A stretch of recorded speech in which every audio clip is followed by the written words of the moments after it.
This is a bonus episode, a one-off, a gift. The Lord Raglan pub on St. Martin's Le Grand in the City of London just relaunched their food menu. And that deserves marking. Not just because great pub food is one of life's genuine pleasures, but because of where this pub sits, what it's built on, what it's survived to get here. When a pub with this history puts a new menu on the bar, that's worth talking about. So take a load off, sit back, and enjoy the story of the Lord Raglan pub. The pub sits at 61 St. Martin's Le Grand, EC1A 4ER. It's in a central location just north of St. Paul's Cathedral in the heart of the City of London. And when I say the heart of the city, I mean the actual ancient heart. Romans built here. There's a Roman wall in the cellar of the pub. It's not a replica. It's not a heritage display behind glass. A section of genuine Roman defensive wall sitting under your feet while you eat your fish and chips. A pub has been on this site since at least the 16th century. The original name was the Fountain, then it became the Bush. Then, after the Great Fire of London tore through the city in 1666, it was rebuilt and renamed the Morning Bush. One interpretation could be a pub named for grief amidst the smouldering ruin of a city, named probably because the landlord looked out of his door at a wasteland of ash and charred timber and still opened up for business anyway. In pubs, just as theatre, the show must go on. It's more likely, however, that the tavern keeper, on hearing the news of Charles I's beheading, painted the bush on the pub sign black. Hence the name, the Morning Bush, likely originating 17 years before the Great Fire. The building standing today dates from 1855, which is when it got its current name, the Lord Raglan.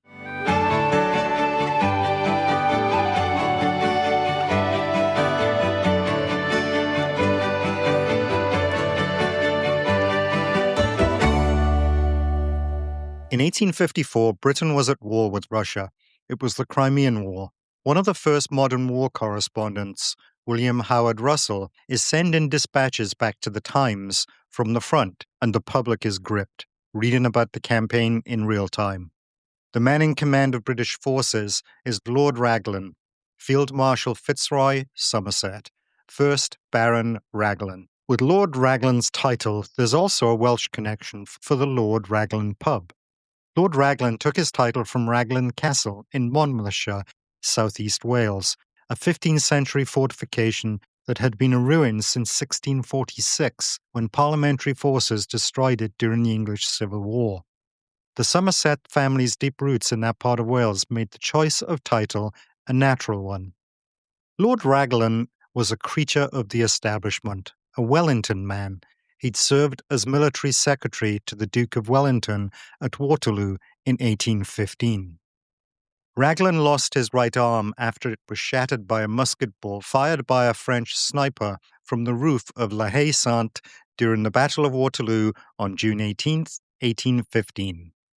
The arm was amputated without anesthetic, and he famously asked for it back to retrieve his wife's wedding ring. 40 years later, at the age of 65, he's put in command of a major campaign, the first time he's leading troops in the field since losing that arm. It doesn't go well.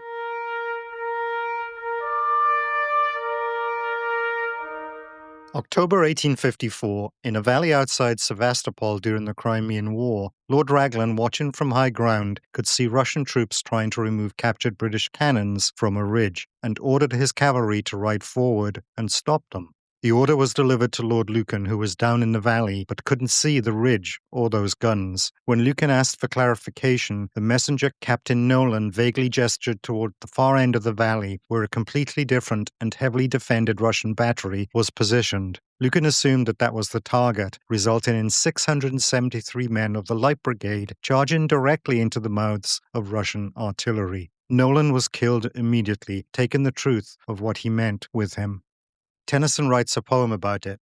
The following year, Raglan dies in the Crimea, worn down by the campaign and the controversy. The pub on St. Martin's Le Grand, rebuilt that same year, 1855, takes his name. Victorian London was in the habit of naming things after military men, the patriotic reflex, if you will. File this next one under Things I Did Not Know. There's one other thing Raglan gave his name to: the Raglan sleeve, a style of coat sleeve that extends in one piece all the way up to the collar with no seam at the shoulder.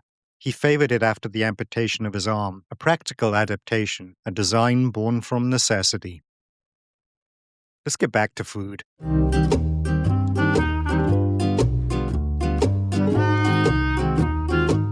A new menu at the Lord Raglan pub: fish and chips, sausage and mash, steak and ale pie, gammon, burgers, the classics.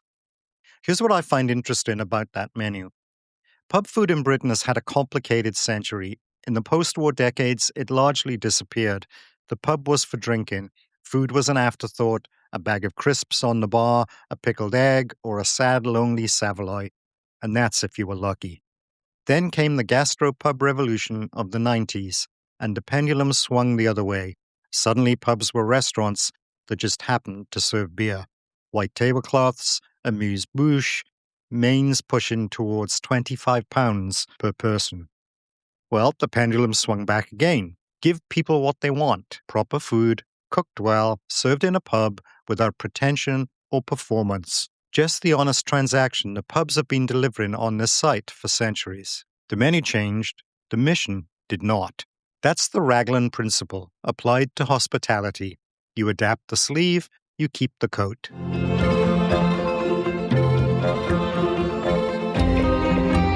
If you're visiting London, and if you're listening to this show, you either are or you're planning to visit, when you find yourself at St. Paul's Cathedral, walk north, find 61 St. Martin's Le Grand. Go downstairs if they'll let you and look at the Roman wall. Then go back upstairs, order something from the new menu, have a pint. Say Publicity, your London Travel Toolkit podcast, sent you.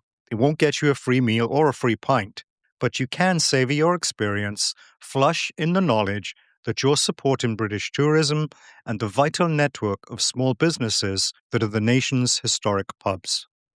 Raise a glass to the Lord Raglan, one of London's oldest pub sites, one of the city's most enduring institutions. A reminder that the best things in this city don't just survive, they adapt.